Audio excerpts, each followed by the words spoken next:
Okay. Hello, everyone. This is Cheryl from thecherylpalmer.com. I am a registered nurse with 20 years plus of experience in the critical care area.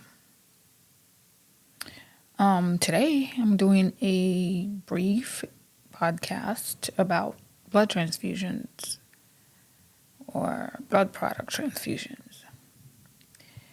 What we need to do prior to infusion, we review the physician's transfusion order for the component type, number of units, special transfusion requirements, and rate of transfusion. Then we need to verify the informed consent in the medical record and make sure it's signed by the physician, or if the patient's authorized representative is giving permission, or the patient. You have to have a witness to that. In the absence of informed consent, proceed with a transfusion only in urgent situations when the need to transfuse without consent is adequately documented in a medical record. So you might encounter this in like a trauma bay, for example, or if somebody is really bleeding, severely bleeding, and you have to use a rapid transfusion protocol. Preparing for the transfusion. You want to collect the equipment and supplies. Standard blood administration set. It has to be 150 to 260 micron filter. Infusion pump if appropriate. So sometimes in the critical care areas, the blood needs to go in very quickly. So you may not require or have to use a infusion pump. However, if you are on a step-down unit or a floor unit, then you may have to use the pump, which goes usually at a slower rate of infusion. You want to gather 250 milliliter bag of 0.9% sodium chloride or saline. You should never prime the tubing with any other fluid other than saline. Alcohol wipes, saline flushes. You want to verify the patient's vital signs are acceptable for transfusion. Give any pre-medication if ordered. Verify the patient IV line is available. And make sure it is working. And it should be anywhere between a 14 to 22 gauge needle. In children, it could be 22 gauge if necessary. But make sure you check your hospital policy for the specific size that you need to use. Then you want to prime your administration set tubing with the 0.9% sodium chloride or normal saline. All right, so blood warmers can be used. A blood warmer may be necessary for patients who are extremely cold or require rapid transfusion. They can also be used in the OR or PACU. Never use a microwave or hot water bath to heat blood. Warming of blood should only be done using an FDA-cleared blood warming device with an audible alarm system. Always follow operating instructions when using the blood warmer. Obtain the blood, prepare a blood component dispense record with the patient information, and then pre-transfusion checklist. Sometimes these checklists are maybe electronic too. So just make sure you follow what your hospital procedure is. Send to the transfusion service with an associate trained and authorized to pick up blood. Sometimes in some areas, like where I usually work, we have a pneumatic tube system, and sometimes we send that paperwork to the transfusion service for that, or the blood bank. And then they tube it to us. But every hospital has its own protocol, so please make sure you check those before you put things in the pneumatic system, etc. Together with the transfusions associate, verify the patient and blood component information. Upon release, transport the blood to the nursing unit immediately. Some critical care units, like the one I work in, have what's called a hemobank. which is a blood bank, a piece of equipment that holds blood products. And so they store the blood there, and then they may tell you to go there when it's ready, and you just follow that procedure for that hemobank system. Notes: start the transfusion as soon as possible upon receipt. Complete the transfusion within 4 hours of issue from the transfusion service or blood bank. Storage or removal from the blood cooler.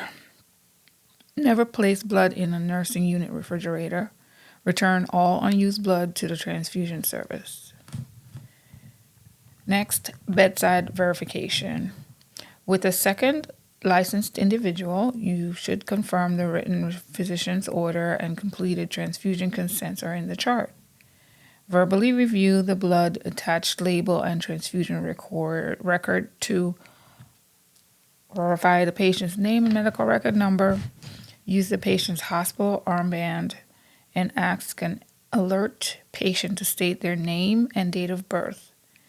Verify the ABO/RH types of a patient and blood. Verify the blood identification number. Check the cross-match interpretation and verify the cross-match is not expired. Verify the blood is not expired. And then verify any special transfusion requirements are met. Sometimes you may have to give uncross-matched blood because of the urgent need of the patient. But there should be orders to give the blood like that. If any information is missing or incorrect, immediately notify the transfusion service and return the blood. Next, transfusion certification, patient education, and consent. Complete the transfusion certification area of the transfusion record to document a successful bedside verification. Verbally review the signs and symptoms of the transfusion reaction with the patient. For outpatients, also provide written instructions. Complete the patient education consent area of the transfusion record. Next, begin the transfusion. Document on the transfusion record the access line used for transfusion if a blood warmer is being used. The transfusion start, date, and time and signature. The pre-transfusion vital signs checkbox if recorded in the chart. Start infusion at 1 to 2 milliliters per minute for the first 15 minutes, except in cases of a medical emergency. Only use 0.9% sodium chloride in the same IV set. Never infuse blood and medications in the same IV line. You want to check with your provider about this if you have to, because sometimes people are critically ill, they have limited line access, and they may have to use one of the ports on the central line, which has IV medications going in it as well to infuse the blood. So you want to make sure you check with your provider about that access. Remain with the patient for the first 15 minutes and observe for any signs or symptoms of an adverse reaction. Next, monitor the transfusion. At the end of 15 minutes, record the date, time, and a full set of vital signs and signature. If no adverse reaction is noted, increase the flow rate as ordered at 60-minute intervals. Record the date, time, temperature, and signature. Assess patient for adverse signs and symptoms. If adverse signs and symptoms are observed, record the pulse and blood pressure. Next, transfusion reaction. If the patient exhibits any signs or symptoms of a transfusion reaction, document the amount transfused. Stop the infusion or transfusion and use a new IV set. Keep the line open with 0.9% sodium chloride IV infusion at 30 cc's per hour. Record the patient's signs and symptoms. And here is a list of the symptoms that you could have. Fever, 1 to 2 degrees centigrade or Fahrenheit, higher from the baseline. 38 degrees centigrade, 100.4 degrees Fahrenheit or above. Chills, hives, itching, chest pain, back pain, hypoxemia, shortness of breath, change in blood pressure, change in pulse, red or dark urine. Notify the physician immediately. If adverse signs and symptoms are observed, stop the transfusion. As always, that's the first thing you have to do. And then you have to start a saline infusion. Record the signs and vital signs and symptoms, and record the signs and symptoms that you're seeing. Notify the physician. If the physician suspects a transfusion reaction, notify the transfusion service immediately or the blood bank. Refer to the back of the transfusion record for additional instructions and information about acute transfusion reactions. And you would send a copy of the transfusion record, administration set with the attached blood and IV fluid, and a properly collected post-reaction blood sample to the transfusion service. So your hospital will have directions as to how you will be, or you should get that blood back to the blood bank and the tubing and the infusion of saline. Post-transfusion, you want to flush all tubing with 0.9% sodium chloride or saline. Record transfusion stop date and time, a full set of vital signs and signature. Record the amount transfused, and then remove all the tubing and blood bag and discard in biohazard trash.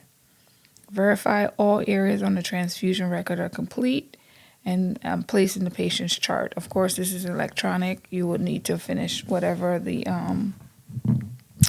prompts are telling you to complete. And that's a quick overview of blood component transfusions. I hope it was helpful.